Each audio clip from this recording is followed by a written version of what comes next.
তো আজকে একটা কাস্টমার ফোন করে এসি প্রবলেমের জন্য স্যামসংয়ের এসি ছিল ওটা। তো স্যামসংয়ের এসিটা আমরা কি প্রবলেম কাস্টমার বাড়ি যায় দেখতে।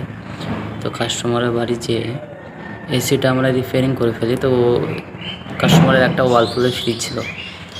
তো কাস্টমার বলে যে ওয়ালপুলের ফ্রিজটা একটু চেক করে নেবে, তার একটু কুলিংয়ের সমস্যা হচ্ছে। আমি তো জানি না কেমন কুলিংয়ের প্রবলেম হচ্ছে, সেটা আমাকে চেক আপ করে বলতে হবে। যে দেখছি ফুল আইস, মানে এভাপোরেটরের মধ্যে একটুকুও 1 ইঞ্চিও গ্যাপ নেই যে একটা আঙ্গুল আমি পাবো। ঠিক আছে, ফুল আইস, থার্মোস্টার প্রবলেম। আমি বুঝতে পারছি ওটা থার্মোস্টার প্রবলেম, থার্মোস্টারটা চেঞ্জ করে দিলে ওটা ঠিক হয়ে যাবে।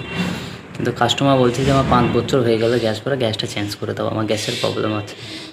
সেই কারণে ঠিকঠাক কুলিং মানে হচ্ছে না, বেশি কুলিং হয়ে যাচ্ছে, মানে আইসটা বেশি হচ্ছে।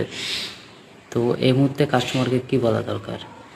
আমি বললাম গ্যাসের কোনো এক্সপায়ার টাইম থাকে না। কাস্টমারকে বোঝাচ্ছি গ্যাসের কোনো এক্সপায়ার টাইম থাকে না, গ্যাসের কোনো প্রবলেম নেই, আপনার থার্মোস্ট্যাটটা চেঞ্জ করলে হবে। তা ও বলছে যে না, তুমি গ্যাসটা চেঞ্জ করে দাও।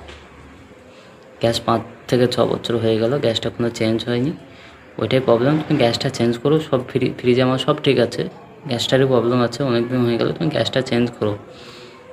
এক্ষেত্রে কী করা দরকার? কাস্টমারকে যতই বোঝাচ্ছি আমি যে না এটা থার্মোস্টারের প্রবলেম, এরকম না। কাস্টমার যদি না বুঝে, না করে, তখন আপনারা কি করবেন এটা একটু কমেন্টে জানাবেন। এখানে কাস্টমারকে যেহেতু আমি গ্যাসটা চার্জ করে দিইনি, থার্মোস্ট্যাটটাই চেঞ্জ করেছি, যেহেতু তাকে আমি বোঝাতে পারিনি, সে একটু কাজে ব্যস্ত ছিল, সে বাইরে চলে যাওয়ার পরে তার বাবাকে আমি বুঝিয়ে আমি কাজটা করেছি। না স্যার, সে যতক্ষণ ছিল ততক্ষণ বলছিল গ্যাসটা change, gas change, gas change, gas change, ততক্ষণ ওকে বোঝাচ্ছি। তারপরে শেষকালে বললো আচ্ছা যা ইচ্ছা তাই করে দাম নেই, আমার ফ্রিজ রিপেয়ারিং করা নিয়ে দরকার। আমার ফ্রিজ ঠিক হয়ে গেলে আমার কোনো সমস্যা নাই, আপনি গ্যাস চেঞ্জ করবেন না, আপনি থার্মোস্ট্যাট চেঞ্জ করবেন না, অন্য কিছু চেঞ্জ করবেন আমি আর দেখছি না,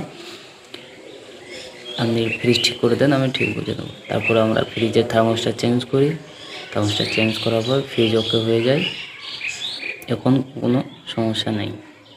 তো এই হলো গল্প।